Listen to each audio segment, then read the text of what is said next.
The Sugar City Toastmasters Club is the first non-profit educational organization here in the Federation who has a direct focus on building capacity in the areas of communication and leadership. The club is part of the global network Toastmasters International with more than 360,000 memberships in at least 150 countries. The Sugar City Toastmasters Club was chartered on the 30th March 2015, which means that their 7th anniversary is this year. They are celebrating 7 years. They could not be here with us alive today, but I previously had the opportunity to sit down with Carita Finch, sitting president, and executive officer Deidre Richardson, vice president of membership. Let's take a look. So ladies, welcome. We are talking to Deidre and Carita about the Toastmasters Club. So I'll start with the first question today. Tell us about the theme for the 7th Sugar City Toastmaster anniversary. It says jump, 7 hurdles crossed and counting. Anyone can answer the question. Okay, I'll start. The theme was coined by the Vice President of Membership, Deidre Richardson. It's a lovely theme, and it prompts us to take action. Jump. Jump is an action word. And for the 7 years, we would have made significant strides, but we are not expected to get complacent. So the theme is a reminder to all of us to continue that elevation experience, that elevation process, because it's only with an attitude of elevation, that mindset of growth, can we really make that significant national impact. Good stuff. So Deidre, you have anything to add to that? Jump signifies movement. Counting signifies continuity. So we're expecting great things from Toastmasters as we impact lives. Good stuff, good stuff. So how does the Sugar City Toastmasters plan to commemorate this occasion? We will have had a series of activity starting on March 14th. Okay. We had a lovely experience. We offered communication and leadership training to our fire service officers, those in leadership positions, because sometimes I work in national security and sometimes the fire officers are sidelined, even though they play such a critical or integral role in society. So we targeted them to offer leadership communication, because those are great skills for professionals to have within their back pocket, as we would say. So we started with that activity. Last Saturday, we also had a celebratory experience where a number of our members met at OJ's mini conference room, and we had a celebration of thoughts. We invited guests, we invited persons who are involved and engaged in the musical industry, and we had overseas participants. And today, this is actually a continuation of our celebratory activities. And it would end officially on the 30th, because that is the date that we were actually chartered as an organization, where we would seek to encourage members, persons in the community, organizations that are partnering with us to continue to become a better version of themselves. So the theme for that specific event is going to be virtual, is becoming a better you, continuous growth. That's you. So ladies, would you say that both of you being in the Toastmasters has enhanced you into being better yous? Of course. Ms. Richardson? Of course. Yes, I will. Okay. So recently your organization launched the Planting 7 Seeds of Greatness. Was this part of your celebration for the anniversary? Yes, it is actually an element, a new element of the anniversary experience. And the aim is really to encourage women within the club, because we identified 4 women who would have made major strides within the organization, and they're going to be honored, because I'll tell you this, Toastmasters has had 7 female presidents. Power to women. Yeah. Feminist, right? Yes. And also we wanted to be inclusive and have persons who are non-members recognized as well, who would have made a significant impact in other fields within the community that we operate. And so 3 persons from outside of the Toastmasters body would be recognized as well. And we also did it different.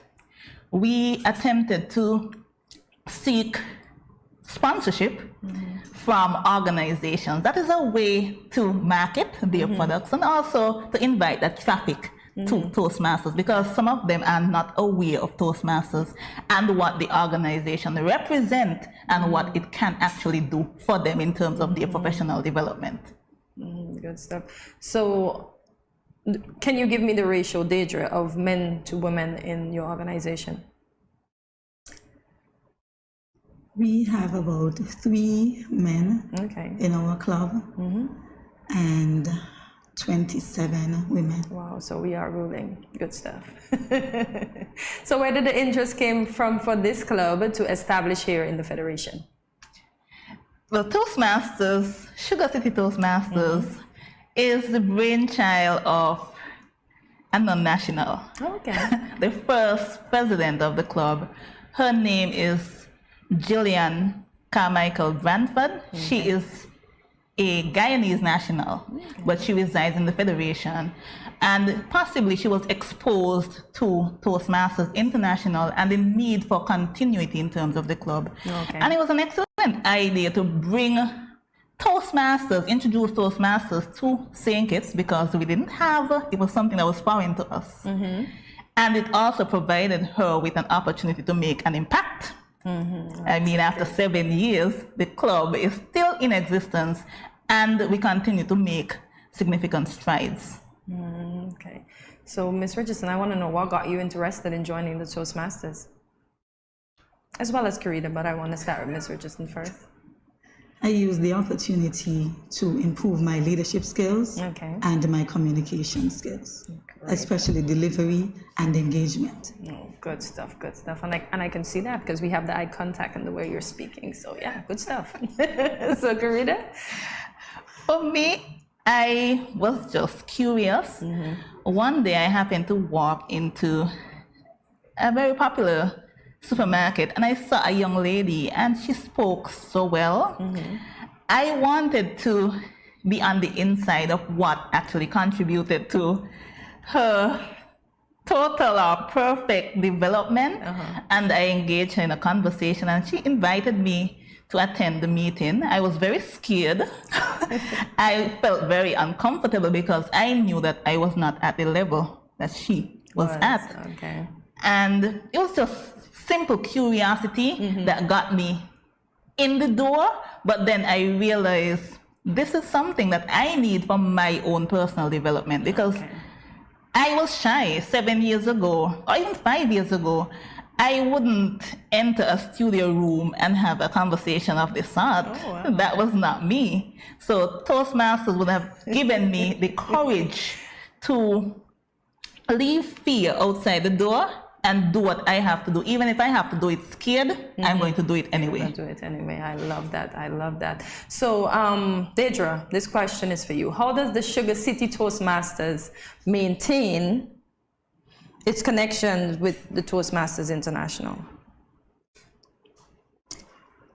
We have a Toastmasters platform that we use to follow up with information, what's happening on the international level.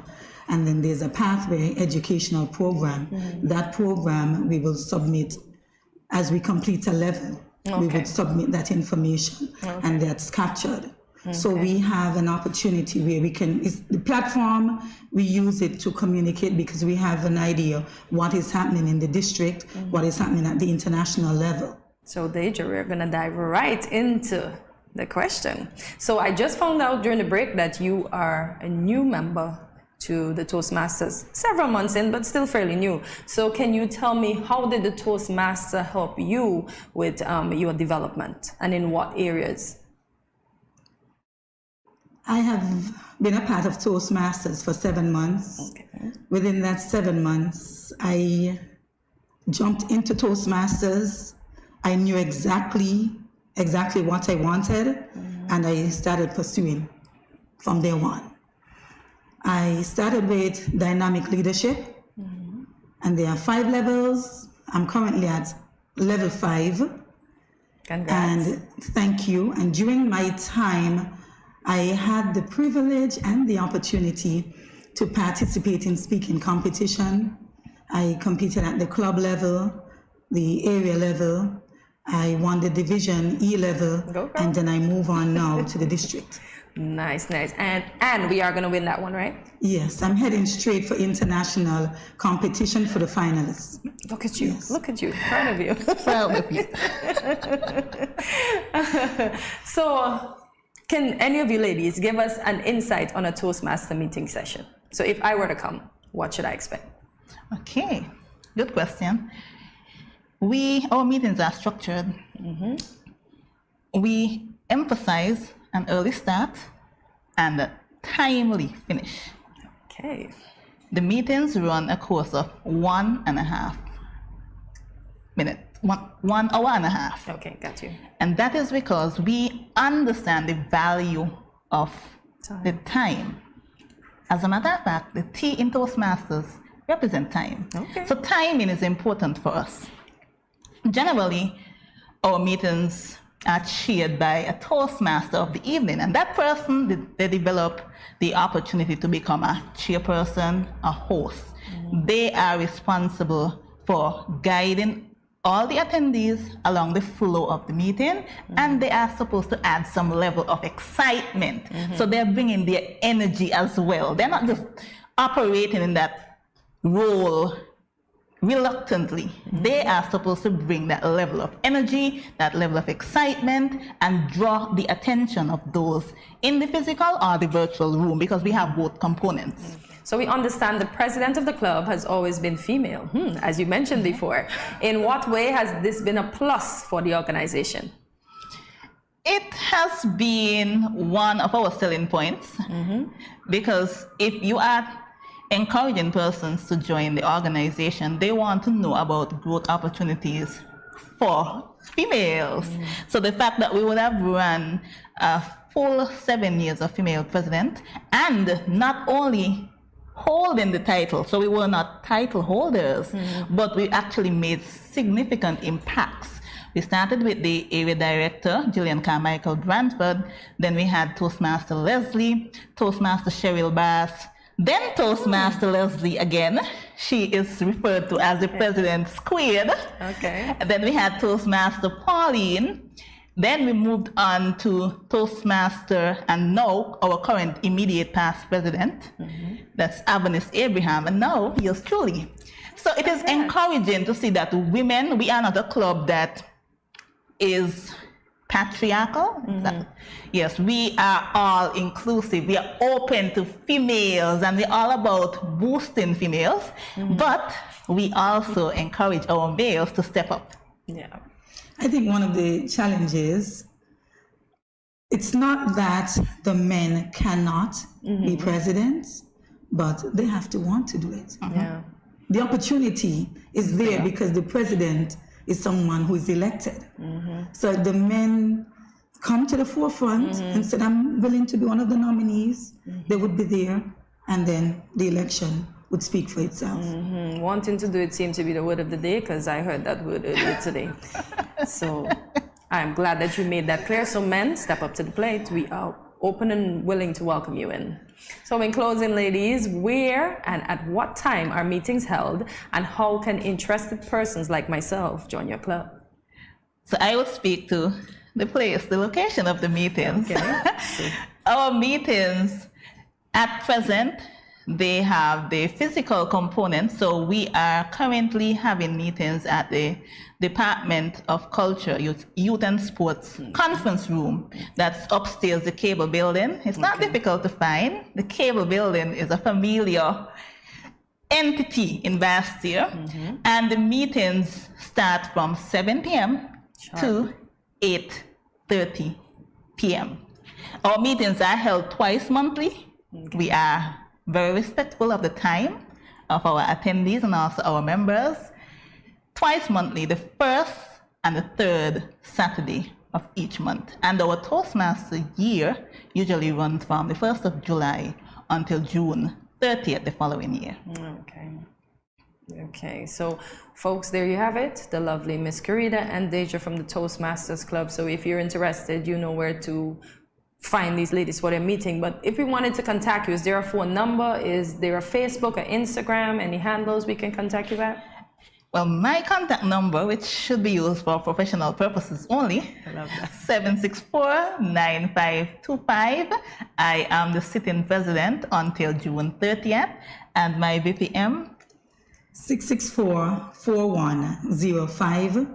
Once the person contacts me, then I would reach out, get the email, send correspondences, and make myself available to answer questions.